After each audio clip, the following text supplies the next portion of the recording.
state capitol, built in 1840. Statue of President Polk, President Jackson, and President Johnson right out in front. We came here once before, last year, but what I didn't know is there is a replica of the Liberty Bell right up this way. It says here that in 1833, horses hauled granite for the Capitol over a railroad from a quarry that was 1.25 miles southeast. Dragged it up this way. What's unique about this Liberty Bell is it is a full-size replica made with wood from the same forest, made with metal from the same place, using, I think, the same molds from the same bell-making factory in France. So this is perfectly exact replica of the Liberty Bell. They made 50 of these. The U.S. Government made them, distributed them all around the country. This is around 1919.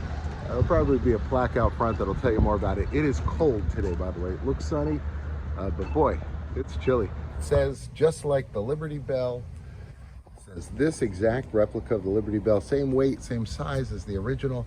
Therefore, it has the same tone that the Liberty Bell would have if it could be rung.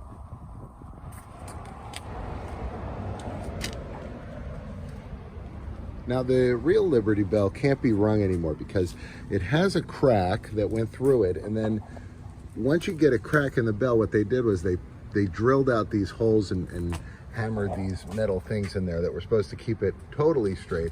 Then they rung it up, from what I understand, for George Washington's birthday, and another crack appeared like up here, which at that point they said they could never ring it again. But I believe they do this with it. Like once a year, I think they tap it to make sound. When I was a kid, you used to be able to touch the Liberty Bell. You'd go right up, and all the kids in school, we all, always put our hands on it, but they don't let you do that anymore. Now this one, you can ring. You get down under here, so I'm gonna see if I can.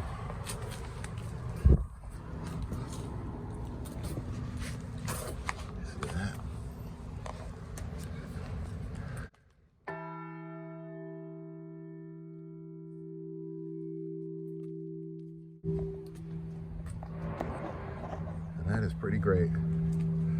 Pass and stow.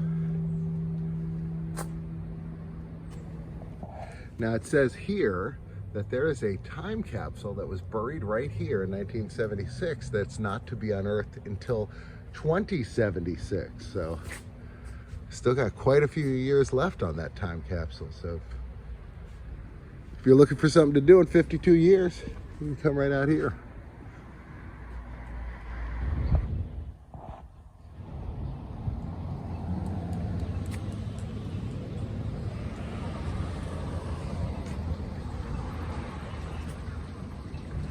Now, right around the corner is the second largest globe on the globe.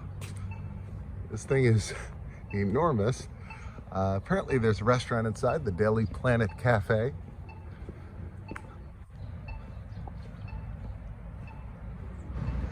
There's a plaque here, says woman mathematicians, many of them from North Carolina, did stuff for NASA and for the space race.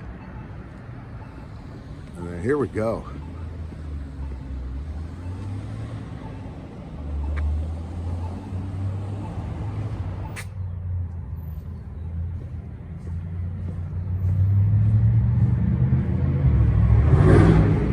So this is in the Museum of Natural Sciences. They have a little stage set up in this Daily Planet Cafe. Their PowerPoint's not working correctly over here. I got myself a soda. But they have like a full menu and they have a bar. Looks like a nice place. They have these historical plaques here. This one's pretty shocking. Eugenics Board. It says state action led to the sterilization of over 7,600 people from 33 to 73. And that board met over here.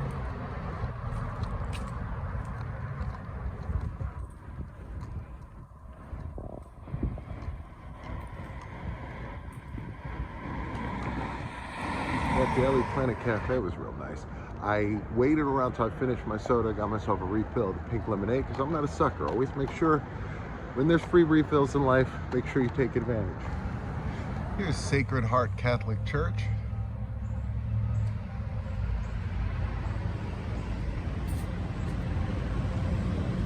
It says here that the building was built in 1922. And then over here is the grave of Thomas P. Griffin, builder of the cathedral, founder of Sacred Heart School, pastor for over 32 years. He's buried right out here, next to these very nice. I'd love to see inside. The door is locked, but these stained glass windows look real nice. Might have to come back on Sunday. Right next door, here is the North Carolina Democratic Party headquarters building. Beautiful, impressive old building.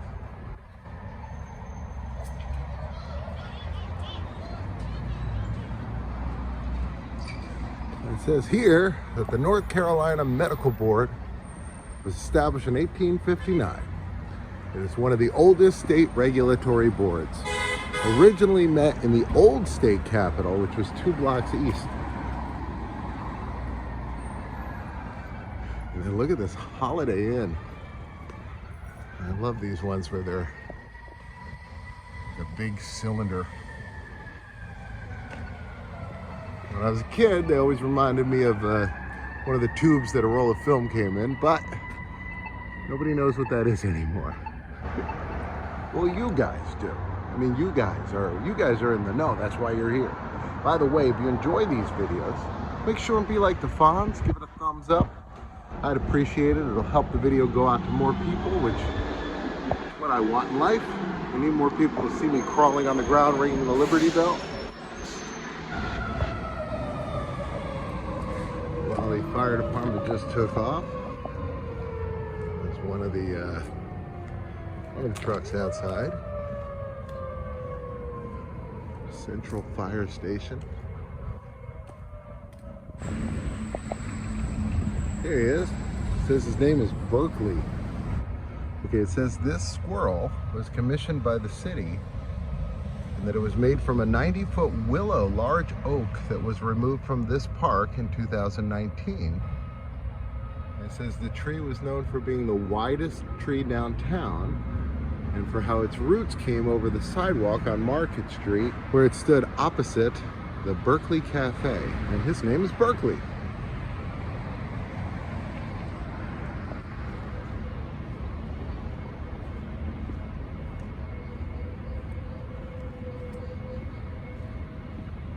And here, directly across from that fire station we saw, this is the firefighters' monument.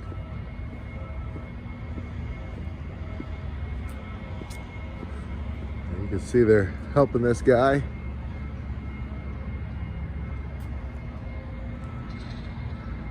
I like these statues that are just so detailed and so realistic. Look at this.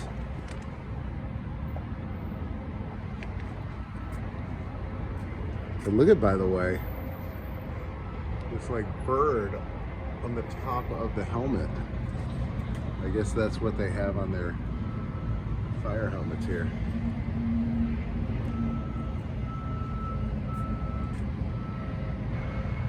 So we've got another one here. This says the City of Raleigh Bicentennial Time Capsule. So Raleigh must have been founded in 1792. And so they put something in here from the 90s. I'd love to see what's in there. I guess it'll probably be in there for 100 years though, or maybe 200. I'm always fascinated with time capsules. I put stuff in one myself when I was a kid that we did for the town. Our whole school did. And then I don't remember when they ever dug it up, and I'm sure everything got all wet and gross in there. There's that famous one where they buried a Belvedere car and then they dug it up 50 years later and they thought it'd be perfect for living in the future. And of course the thing was flooded and rusted and just a complete mess. Disney dug up one not long ago outside of Contemporary. And it's pretty neat to see what was in there. You know, it was like old maps and stuff. There's a ghost sign up here. It says Carolina Cafe, Coca-Cola.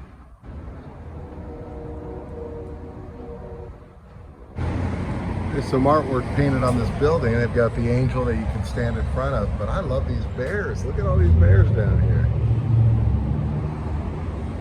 And then there's flowers.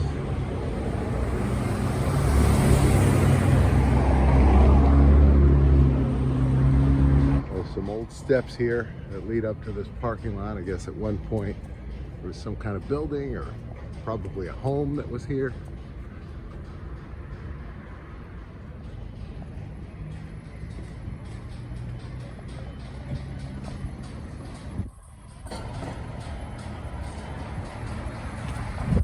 Doing some work here.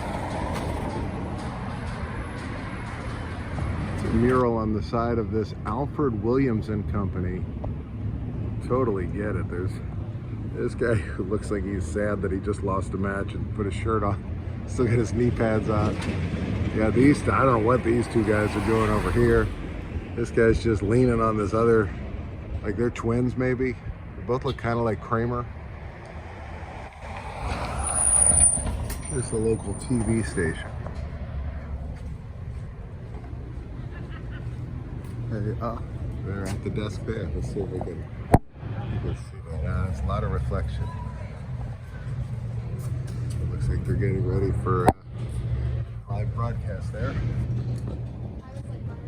It says the first Rotary Club of Raleigh, officially chartered here in 1914 in a building that eventually burned down.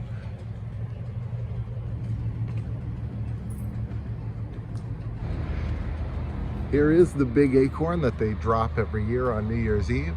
And there's a plaque down here. It struck me as very odd last time I saw it, so I looked into it. It says here, on October 26, 1982, Ronald Reagan gave the prestigious Presidential Medal of Freedom to Kate Smith. Now, Kate lived in an apartment building that was here. It's not here anymore. And the reason that she got it was she was very famous for strengthening the spirit of patriotism. She would sing "God Bless America" at all the Flyers games. But by 1982, she wasn't in the best of health and she couldn't leave her house. So that's why President Reagan, who was in town, wanted to give her this medal. As you know, he was a Hollywood guy, had a lot of Hollywood friends, including her. So he came over here, visited her, and gave her the nation's highest honor that a civilian can get. Well, that's going to do it for this one. Right now, there's going to be a box here, which will show you my trip from here last time where I went over to see the Andy Griffith statue. On this side, something that YouTube thinks is best for you. So who knows you better, me or YouTube? I don't know. I'll see you tomorrow at 2 o'clock.